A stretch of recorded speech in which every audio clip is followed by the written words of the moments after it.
Hi everyone, welcome back to my channel. I hope you're having a great day. Today's Monday, so we're getting started off right, making some videos. My name is Stacey and I'm an infidelity recovery coach. I am happy to have you here. I specialize in helping the unfaithful in their affair and be able to reconcile with their spouse if that is their decision to do.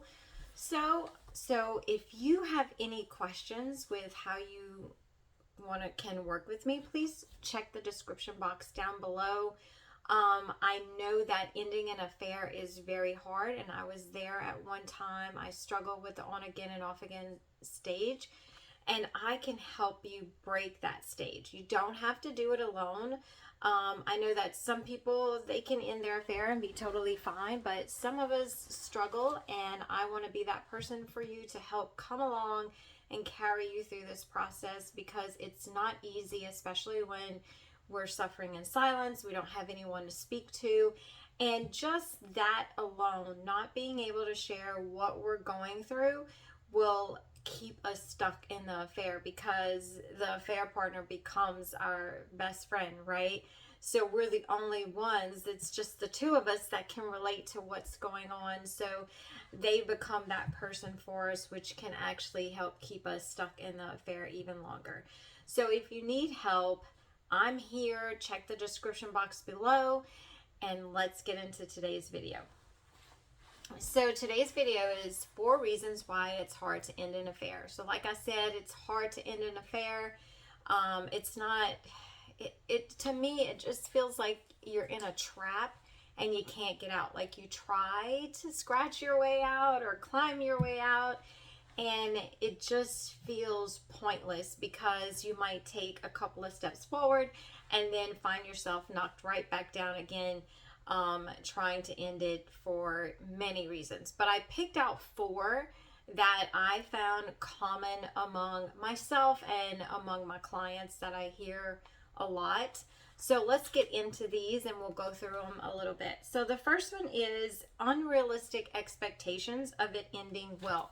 Now, this is something that I hear often, and I'm not really sure why we think that we can end the affair well, where, you know, you're both, hey, I'm okay, it's fine, I'm gonna go on.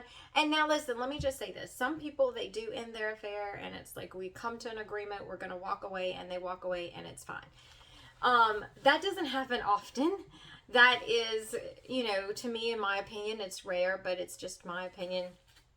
Most of the time, we just think that, hey, let's get to a place of peace where we can both just walk away peacefully, no hard feelings, and we'll go our way and we'll move on and everything will be fine.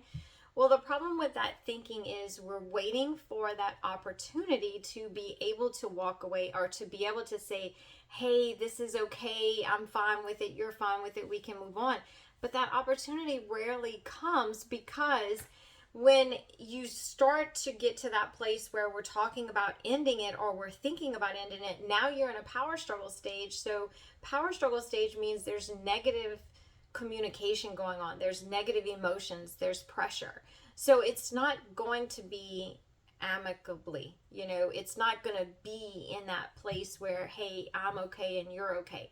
One person might say, hey, I want you to end your marriage, and the other person's like, I'm not ready to end my marriage. So now we have pressure being applied, and it's not going the way we want. So the person who's not ready to end the marriage will say, you know what, I just think we need to take a break, I need to move on from this, or I don't want to be in the affair anymore. And then the other person is heartbroken and they're devastated, and they might lash out, might say some angry things, and then here comes a fight. And, you know, for my affair partner, when I first tried to end it, now we were in the very beginning stages, you know, like the romantic stage. So we were still, you know, we didn't get to the power struggle stage till like way later. But when I first tried to end it, you know, or take a break, he cried, and it just didn't go well. And I felt really bad. I didn't want to hurt him, and I didn't want to leave him either.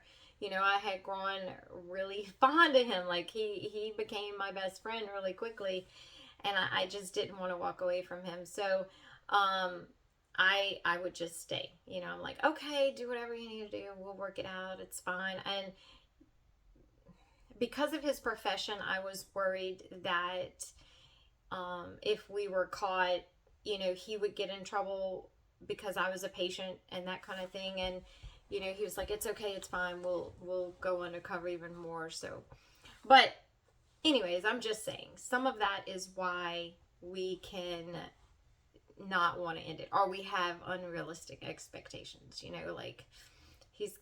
I don't know where I got off on that. It's a tangent, but anyways, let's go on.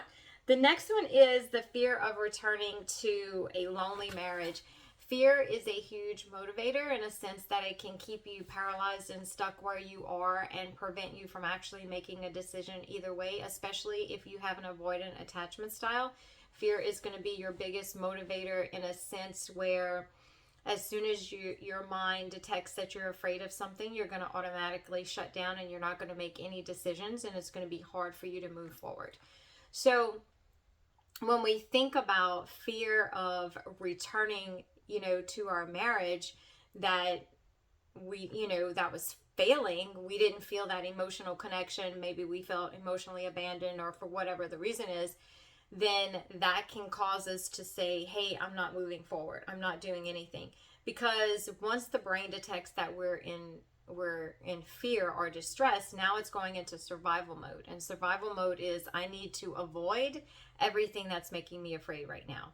And that would include the husband. But you know, there's ways, like for an avoidant attachment style, there's ways to work around that. Like what I do with my clients is to help work around your core wounds and your belief systems to help you be able to make a decision to move forward. So number 3 is hope that the relationship will return to how it was in the beginning. So this is huge. I know that I've talked about hope many times. Hope is very powerful.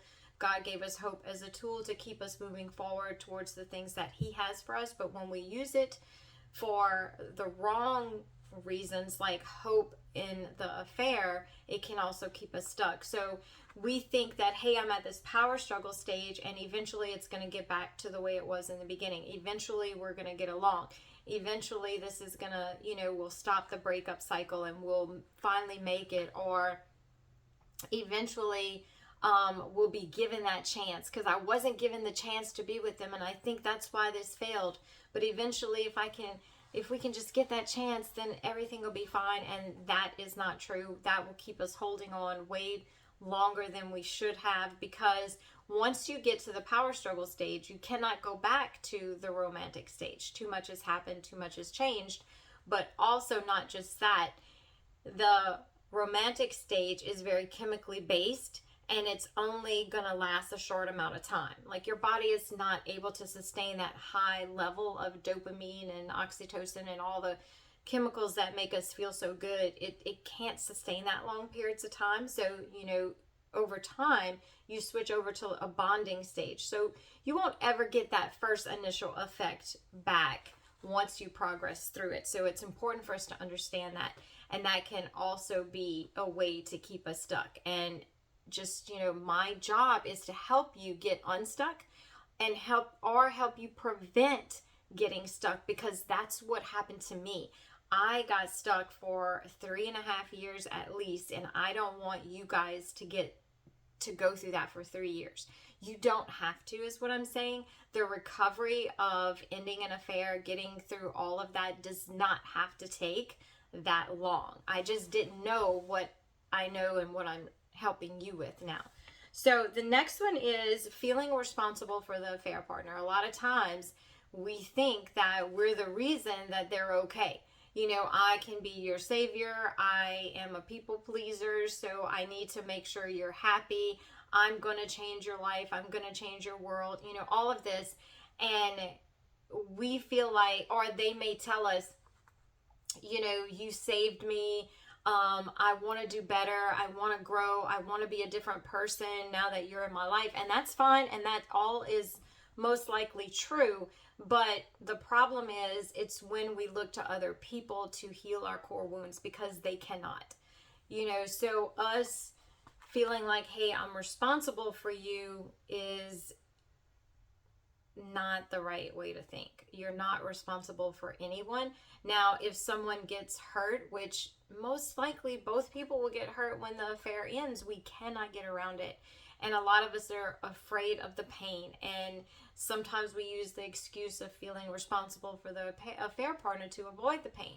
And a lot of this could be going on subconsciously, guys. So it's not that I'm saying you are, making excuses. This is some things that we're not really aware of. But it can hinder our decision to let go and get our life back. So it's definitely stuff that we want to pay attention to. You're not responsible for their response. And we don't want to hurt anybody, but we both knew as adults going into something like this, that this can be painful and people can get hurt, especially the affair partner. And don't come at me. I know the betrayed gets hurt. This is not about that. This is not about the families. It's about us. It's about the ones who stepped out. Yes, there's pain involved and there's no way around it, but everyone is grown in this decision in having an affair. So we have to be accountable and let everyone be responsible for their own emotions. And I know that sounds harsh, but it's really true, because if you really want them not to be in pain, then you let them go. That's real love. Real love says, I'm going to do what's best for you in the long term. Okay, the next one is falling in love and bonding with your affair partner is just like if you were dating and you met someone and you're like, oh, I want to get married to this person. It comes with that same intensity and that same connection as you have when you get married. So ending that relationship is like going through a divorce. And that is very hard, because the Bible says that when you go through a divorce, it's like the ripping of the flesh. Can we just imagine that? That's awful. So don't think that ending an affair is going to be easy. Don't think that walking away and staying away is going to be easy, because it's not. And it's also okay if you realize you need help, because I'm here to help you. Get the help you need to help you get out of the affair. Just understand that it's going to be painful, but the pain of ending it is very short term, and the pain of staying in it is longer and costs you more. Okay, I hope you found this video helpful. If you have any questions, let me know. I'm here for you. I love you guys. Stay strong, and I'll see you in the next video. Bye.